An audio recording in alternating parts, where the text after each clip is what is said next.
नमस्कार। दिन भर की खबरों को लेकर मैं अलका कथोरिया सहारा हरियाणा के इस खास बुलेटिन में आप सभी का स्वागत करती हूं। आइए खबरों को विस्तार से जानने से पहले नजर डालते हैं हेडलाइंस पर। पीजीआई से गुरुग्राम निवासी कोरोना पॉजिटिव महिला इशरत की रिपोर्ट नेगेटिव आने पर मिला डिस्चार्ज। वीसी ओपी कालरा ने दी सहायता राशि। प्रदेश भर के दुकानदारों के समर्थन में आगे आए सांसद दीपेंद्र सिंह हुड्डा। अखिल भारतीय जनवादी महिला समिति के कार्यकर्ताओं ने किया प्रदर्शन। जुलाना में कोरोना पॉजिटिव मरीज के खिलाफ मामला दर्ज। हरियाणा सरकार ने नगर निकाय के मार्केट एरिया के स्टैंडर्ड ऑपरेटिंग सिस्टम के बारे में जारी किए निर्देश। खबरें अब विस्तार से। पीजीआई से गुरुग्राम निवासी कोरोना पॉजिटिव महिला इशरत की रिपोर्ट नेगेटिव आने पर उसे पीजीआई से छुट्टी मिल चुकी है। इशरत के परिवार में 3 बेटियां जिनकी उम्र तकरीबन 2 वर्ष, 4 वर्ष और 8 वर्ष की है और एक गुजराती पिता हैं। कुछ दिन पहले इशरत के पति की कोरोना के कारण रोहतक पीजीआई में ही मौत हो गई थी। आज इशरत को एम्बुलेंस द्वारा कोविड वार्ड से रोहतक पीजीआई के वाइस चांसलर ओपी कालरा ने सहायता राशि देकर डिस्चार्ज कार्ड दिया और एम्बुलेंस में बिठाकर गुरुग्राम के लिए रवाना किया। पीजीआई के वीसी ओपी कालरा ने तीनों बच्चियों के जल्द स्वस्थ होने की कामना की और भविष्य में पीजीआई संस्था में ठेकेदार के माध्यम से इशरत को नौकरी देने का भी आश्वासन दिया। इस दौरान नेपाली युवक संजू को भी पीजीआई के डॉक्टर द्वारा एकत्रित की गई सहायता राशि देकर कोविड वार्ड से डिस्चार्ज सर्टिफिकेट देकर वाइस चांसलर ने अपनी शुभकामनाएं दी। तो देखिए, हमारे यहाँ आउटसोर्स में जहाँ पर भी कहीं होगा तो हम इनकी ज़रूर मदद करने की कोशिश करेंगे कि जो भी ठेकेदार होते हैं उनको इनको कोई ना कोई काम दिलवा दें। ठीक है, तो जितनी भी आर्थिक मदद हो सकती है हमारे स्टाफ ने ऑलरेडी की है और आने वाले समय में भी करेंगे। तो ये 2 पेशेंट्स हैं जो गुड़गांव से आए थे।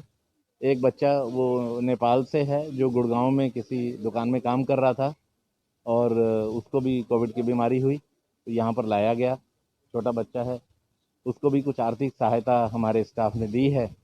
इसके अलावा जो इशरत खातून है इसको भी लाया गया था। ये अपने पति के साथ आई थी, लेकिन इसके पति की जो बीमारी थी बहुत ज़्यादा थी और वो शॉक में थे तो उनकी जान तो नहीं बच पाई, लेकिन इनके परिवार के सभी सदस्यों को कोविड की बीमारी हुई है तो ये तो आज ठीक होकर जा रही हैं।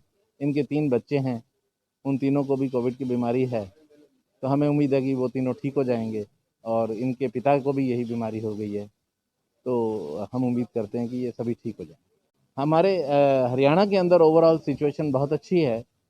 सिर्फ 3-4 ज़िले हैं जो ज़्यादा एडवर्सली अफेक्टेड हैं, जो दिल्ली के चारों तरफ हैं। ख़ास तौर से गुड़गांव है, फरीदाबाद है और सोनीपत है और इन ज़िलों में केसेस ज़्यादा रिपोर्ट हो रहे हैं। लेकिन आने वाले समय में हमें लगता है कि ये भी कंट्रोल में आ जाएंगे।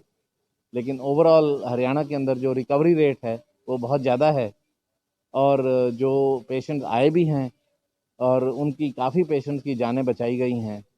पूरे देश के अंदर डेथ रेट कम है पूरे दुनिया के हिसाब से, लेकिन हरियाणा के अंदर जो है पूरे भारत का भी जो डेथ रेट है करीब 3% है। यहाँ पर डेथ रेट 1.5% से भी कम है। राज्यसभा सांसद दीपेंद्र सिंह हुड्डा दुकानदारों के समर्थन में आगे आए हैं। दीपेंद्र का कहना है कि लॉकडाउन के दौरान दुकानें खोलने की इजाजत मिलने के बाद से प्रदेश भर के दुकानदारों की कई शिकायतें उनके सामने आई हैं। दुकानदारों का कहना है कि प्रशासन की तरफ से उन्हें बेवजह परेशान किया जा रहा है। पहले से घाटे में चल रहे दुकानदारों पर नाजायज चालान, जुर्माने और सीलिंग का दबाव बनाया जा रहा है। इसकी वजह यह है कि प्रशासन ने बाजार और दुकानों में भीड़ को व्यवस्थित करने की जिम्मेदारी पूरी तरह दुकानदारों पर छोड़ दी है। दुकानदारों के लिए ऐसा कर पाना संभव नहीं है। इसके लिए खुद प्रशासन को कोई नीति बनानी चाहिए, ना कि सारी जिम्मेवारी दुकानदारों पर थोपनी चाहिए। अखिल भारतीय जनवादी महिला समिति ने दिल्ली में सीएए विरोधी कार्रवाई में भागीदारी करने वाली छात्राओं नताशा नरवाल और दिवांगना कलिता को गिरफ्तार करने की कड़े शब्दों में निंदा की है और उन्हें तुरंत रिहा करने की मांग की है। ये मांगे जनवादी महिला समिति के कार्यकर्ताओं ने शीला बाईपास रोहतक पर प्रदर्शन करते हुए उठाई। गौरतलब है कि कल शाम समय 6 बजे दिल्ली पुलिस द्वारा जेएनयू की छात्रा नताशा नरवाल और दिवांगना कलिता को उनके घर से गिरफ्तार किया गया है। नताशा नरवाल महर्षि दयानंद विश्वविद्यालय रोहतक की मेधावी छात्रा रही हैं। आज जब पूरा देश महामारी से जूझ रहा है और लॉकडाउन की वजह से घरों में बंद है, ऐसे समय में केंद्र सरकार ओछे हथकंडे अपनाकर न्याय की आवाज़ उठाने वालों पर राजनीतिक बदले की भावना से दमन की कार्रवाइयां कर रही है। जुलाना में लॉकडाउन के दौरान कोरोना पॉजिटिव मरीज के खिलाफ मामला दर्ज करने का मामला सामने आया है। दरअसल जेजेवंती गांव का एक व्यक्ति दिल्ली के निजी अस्पताल में नौकरी कर रहा था। वो 18 मई को अपने गांव आया, जिसका कोरोना टेस्ट हुआ और 20 मई को रिपोर्ट पॉजिटिव आई। लेकिन 18 मई को ही स्वास्थ्य विभाग ने आदेश जारी कर दिए थे कि वह घर पर ही क्वारंटाइन रहेगा, लेकिन वह बाहर और अन्य जगह घूमता रहा और दिल्ली भी चला गया, जिसके बाद पुलिस प्रशासन ने उसके खिलाफ मामला दर्ज कर लिया है। जींद से जयवीर सिंधु की रिपोर्ट। करीब 8-9 दिन पहले की बात है। एक जयजवंती का है एक व्यक्ति जो दिल्ली रहता है जी, जो यहाँ आया था। उसने कहा मेरे बुखार हो गया था और बुखार होने के बाद में उसने सैंपल दिया था CHC जुलाना के अंदर। सैंपल की रिपोर्ट आने पर वो सैंपल की रिपोर्ट में आया पॉजिटिव जी, लेकिन वो सैंपल देते ही दिल्ली चला गया, जिसने जो सरकार के आदेशों की क्वारंटाइन होने की, जो एक जगह रहने की प्रक्रिया को ना करके उसने अपनी जान को खतरे में डाला है और दूसरों की जानों को खतरे में डाला है। इसलिए उसके खिलाफ FIR दर्ज कर दी गई और उसको जल्दी शामिल तफ्तीश करके गिरफ्तार कर लिया गया। सर, किसी और का भी नाम बताया जा रहा है जिसकी वजह से उसको यहाँ बुलाया गया था, कैसे कुछ है? ये तफ्तीश की पहलू है जो तफ्तीश की जा रही है।